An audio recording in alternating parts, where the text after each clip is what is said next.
Hi, everyone. Thanks for joining today's webinar on understanding identity and authentication basics. I am Ron Tosto and be one of your presenters today. I'm a retired Navy veteran, a qualified security assessor, a SWIFT assessor, and a registered practitioner for CMMC. And I've been in the industry for probably more years than I'd like to admit, but I've experienced both multiple global industries as well, all the way into small business and government organizations.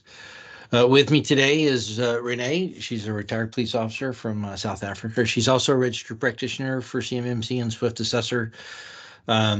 She's also has certifications with ISO, CISSP, and she is our subject matter expert actually on CMMC version 2. And so every time I have a question anyway around what is going on with CMMC and is it past rulemaking and what's the latest change, I turn to Renee. And so she's been a wonderful resource in that area. A couple of housekeeping items. If you're a participant, your mic and your camera is turned off, so you can really just focus on the materials. However, if you have a question, you should see a Q&A on the top row. We'll try to answer those questions as we go through the session. For some reason, if we get a lot of questions and there's not enough time, we'll answer those questions for you later. For now, grab a cup of coffee or tea or whatever is your relaxation drink of choice. We recommend you turn on the do not disturb for the session, and then just really enjoy the material. We'll try to keep it as succinct as possible to get the information to you and let you use it.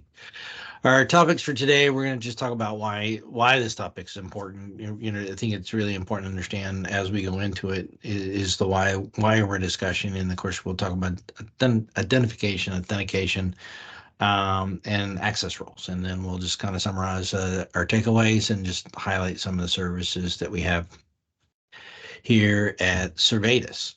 So with that, let's just jump into the first topic.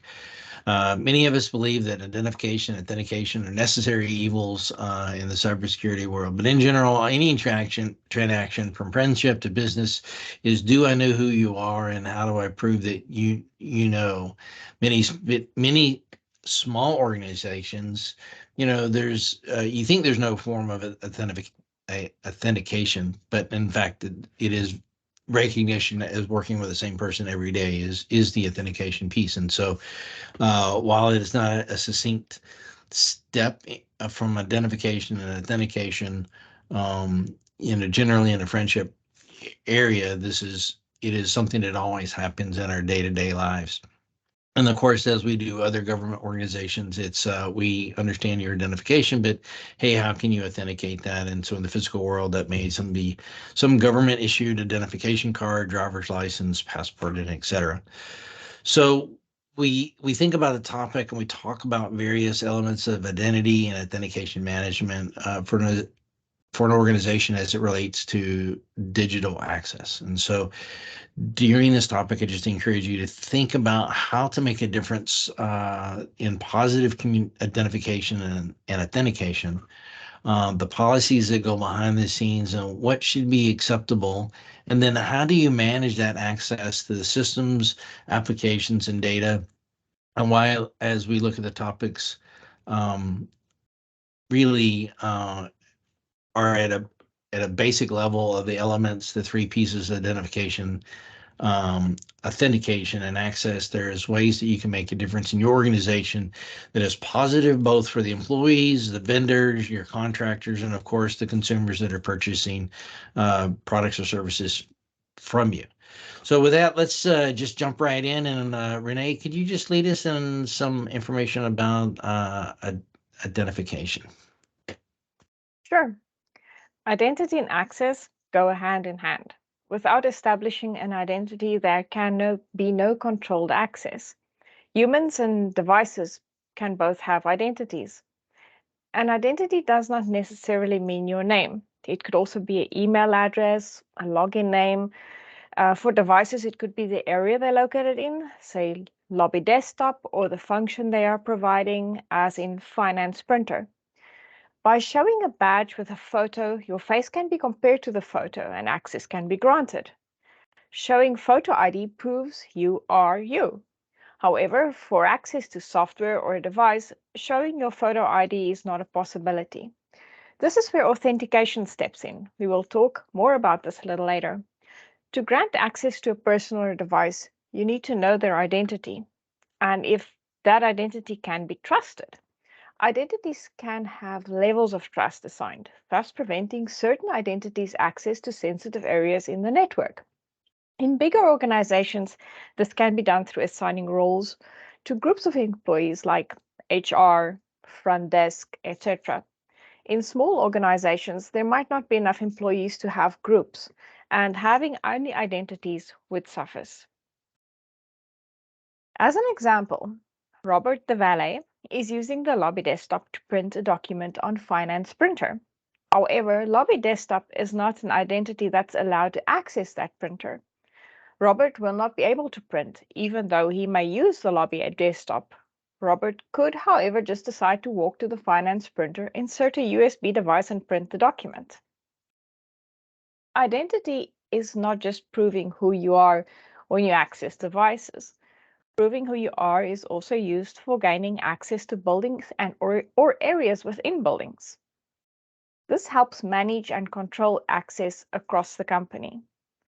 Going back to Robert trying to print the document. If Robert walks to the finance department and identifies himself at the door, he might not get access after all. If his identity only allows him access to areas without sensitive information, he would not be allowed into the finance department.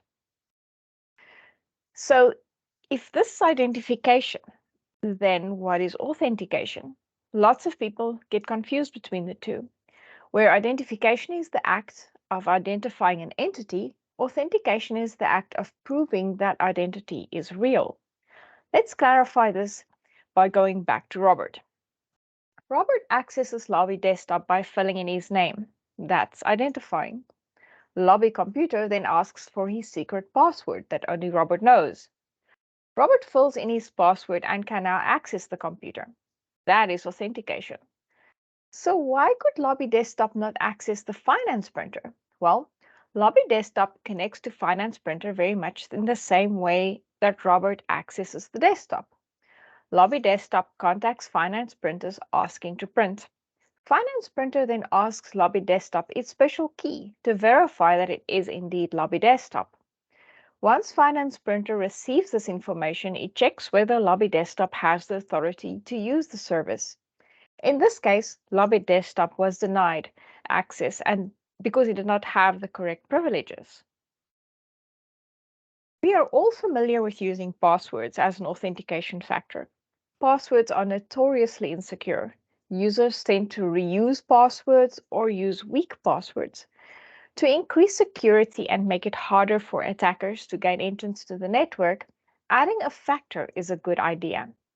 Multi-factor authentication is the easiest way to make the network more secure, and it uses 2 or more factors to authenticate an identity. There are 5 different authentication factors. The 5 factors for authentication are something you know, like a password or a PIN code, something you have, like your phone, a tag, or another authentication device, something you are, that includes biometric factors. Somewhere you are is location based, and sometime you are is a time factor. Not all companies need to use every single factor for authentication. For highly sensitive areas or devices, it might be necessary. For most companies, multi-factor authentication would be enough. The biggest issue with authentication is that companies do not understand the different factors when setting up authentication. Using a password and a PIN code is not multi-factor authentication. That's only single sign-on times 2. Both PIN codes and passwords fall under the same factor, unless the PIN code is generated by a token device or token app on your mobile device. An example of multi-factor authentication is using a password to log into the computer. That's factor one. The computer generates a one-time code. Then the user opens a tag, fob, or app by using his thumbprint. That is factor three. The user adds the one-time code in the tag, generates a code, and that is factor two. This code is then typed into the space on the computer screen. Multi-factor authentication is much safer, as bad actors now need to have more than just a password to gain access to the network. The latest trend is to go completely passwordless. Having no password reduces the possibility of bad actors getting into the network, as there are no passwords to exploit. Passwordless authentication uses methods like FIDO devices, fast identity online.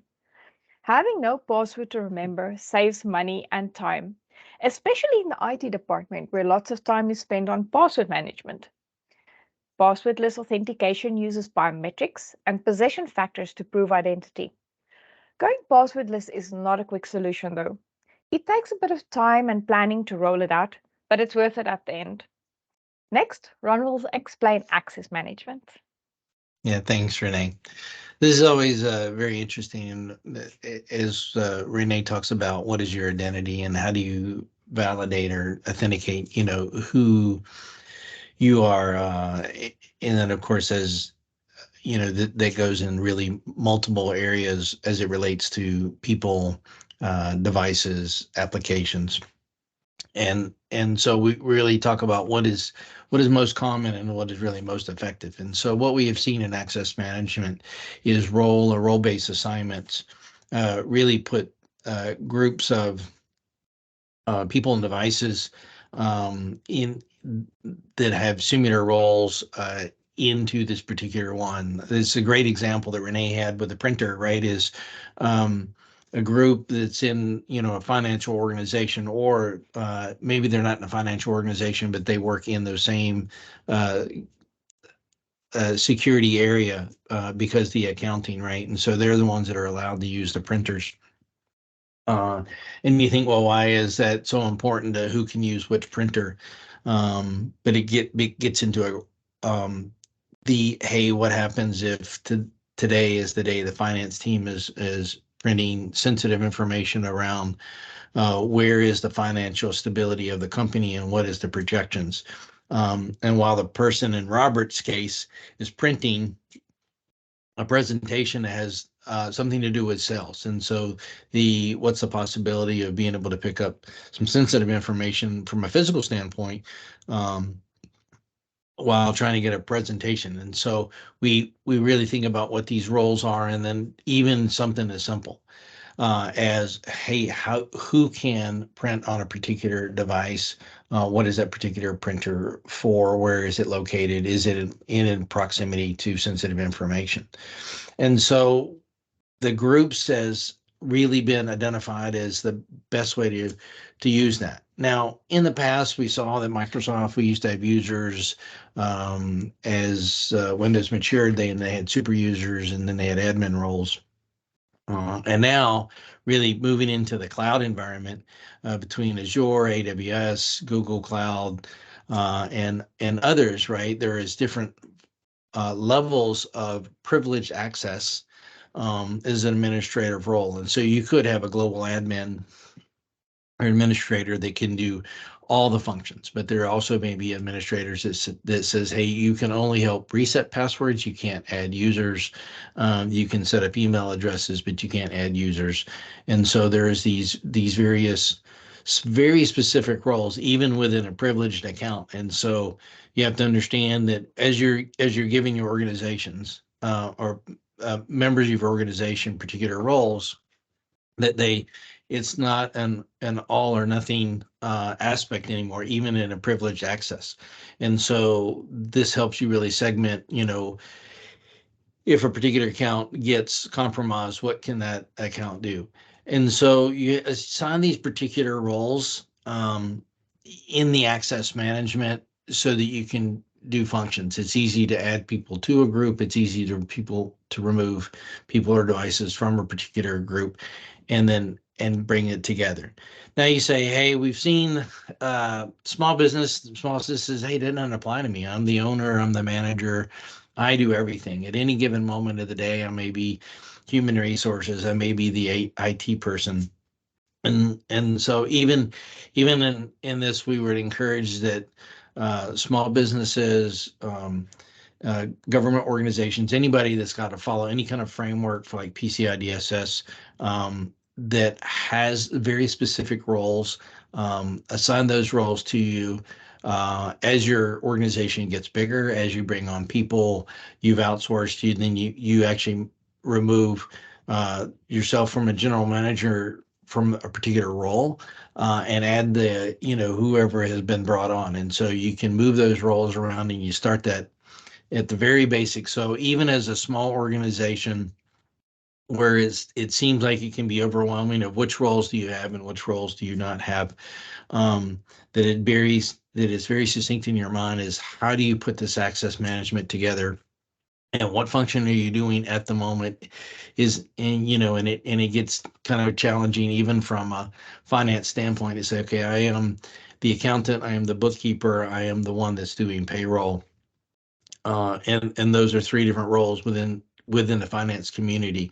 And so you manage that access in such a way so that you can easily add people and remove people.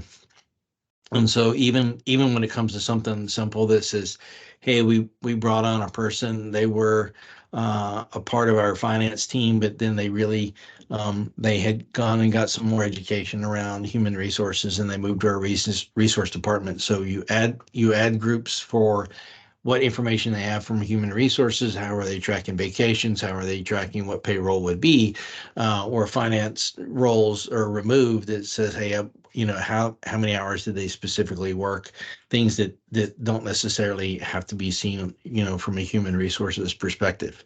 So access management is just really kind of a very interesting piece, in that we chosen this topic, right? Is this like, okay, hey, identity access management, identity and authentication, right? So, but really, it's identity, authentication, and access management. We feel is a fundamental piece. I already mentioned PCI DSS as a framework, but most frameworks really says, hey, run role base. It's not really the best practice is not running on the wild west that says, hey, John Smith came in and John needs to do these, six things and use these six printers, and it actually gets more complex as you run into the access management piece. As it's also when you get into the, hey, protection of, information, right? So primarily we talk about protection of the data. What is the data that's being protected? Is it the secret sauce that you're, using in your restaurant? And where is that data at? And how is it protected?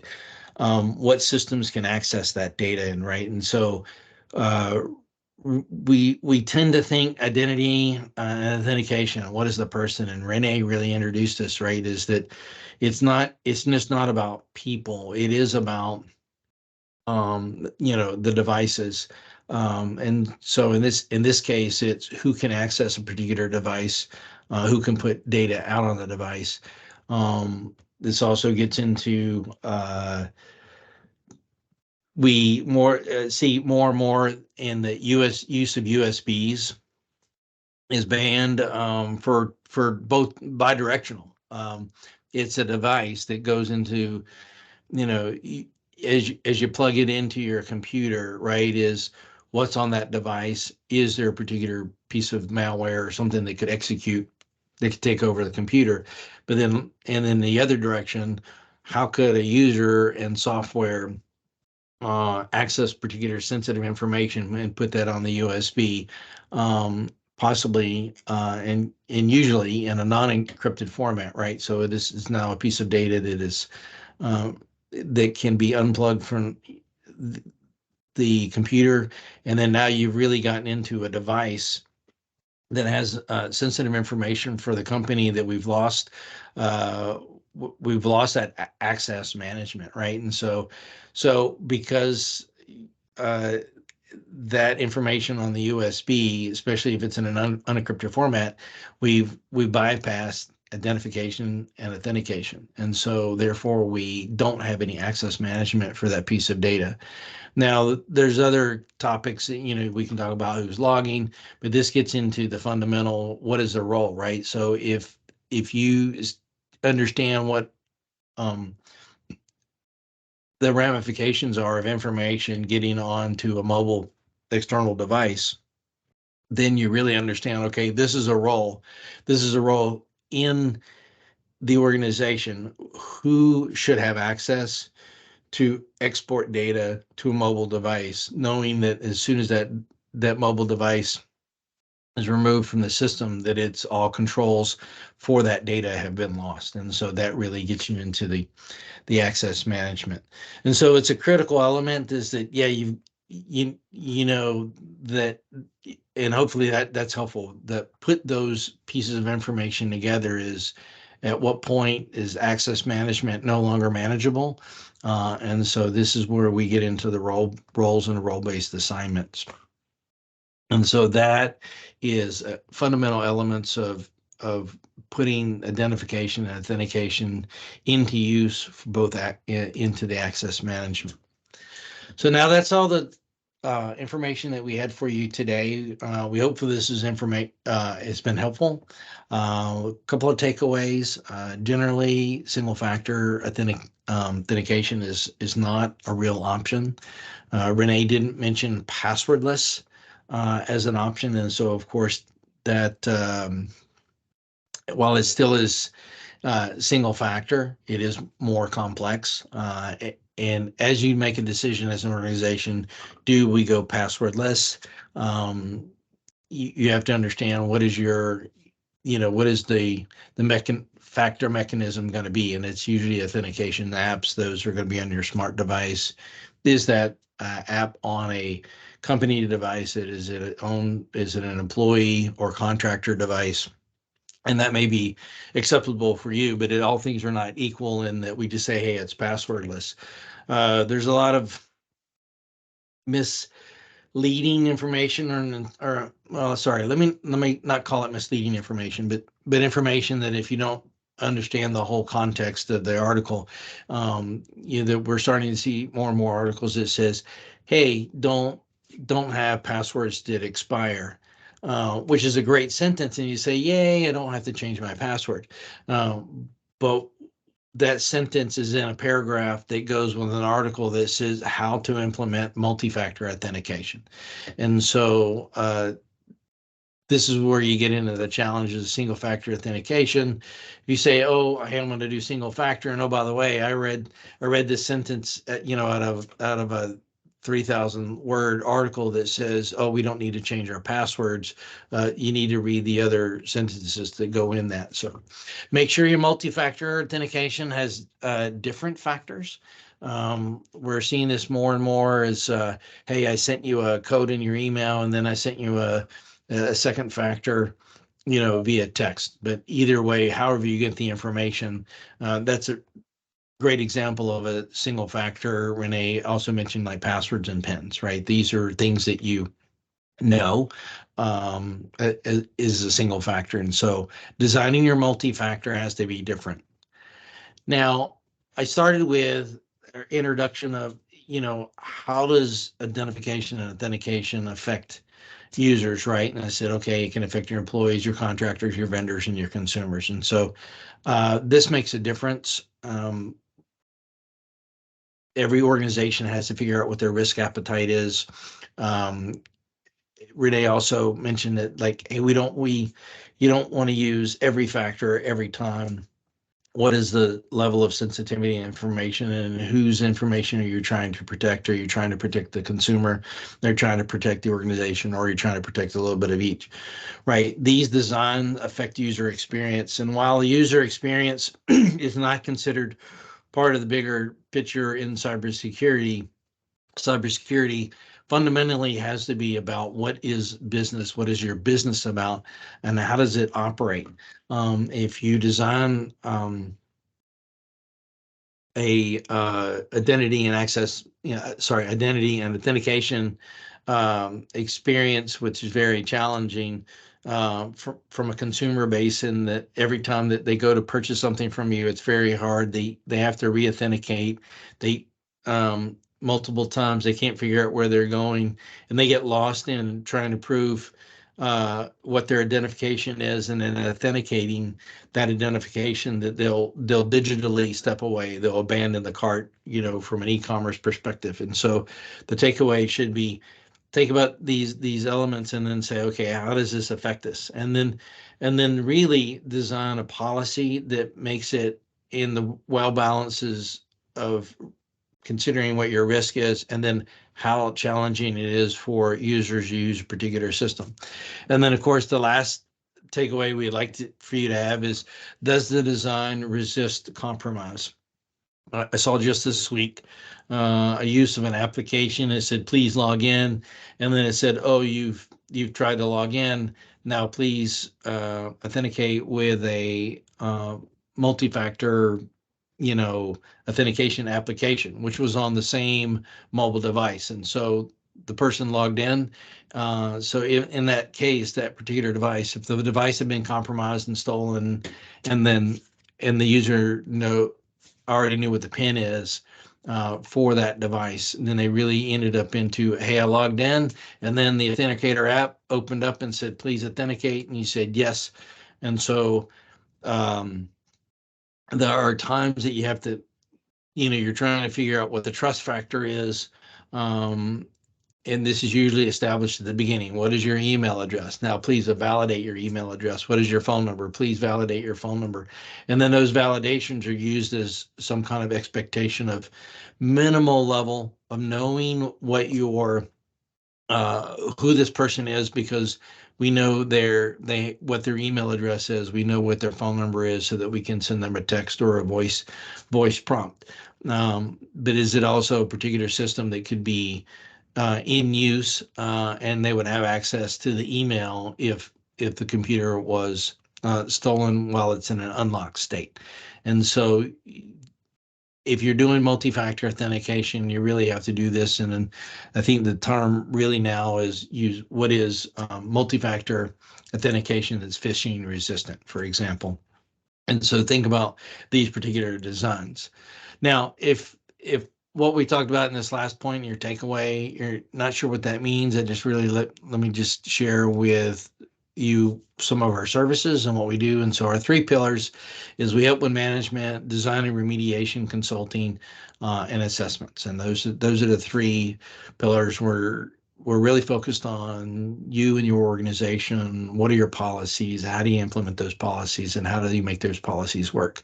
You can hopefully you got a kind of a sense from a business standpoint of identity and access management is much more than just a function of identification. Access management, it's got to be functional. It's got to be effective. It's got to ensure a great user experience, and so that both for everyone involved, right, regardless if they're employee or the one making the purchase. And we like to help organizations design that kind of program. Now, you'll see on the right, here's the list of some of the frameworks that we work with commonly, but there are many others. 853 is not, listed, but that would be an example of what we work on. I encourage you to scan the QR code. That'll take you to our website. You can schedule a meeting with us and talk about us, what your concerns are. And then, or you can just go to the contact us and send us a form and send us your questions. So with that, we'd just like to thank you for attending today. This been just, we just always appreciate the opportunities to share. We came in with this and we said, okay, why would we do identification and authentication basics? But it's always a nice moment to kind of go back and reflect and think about it. Even for me, Renee brought up a factor of location and time.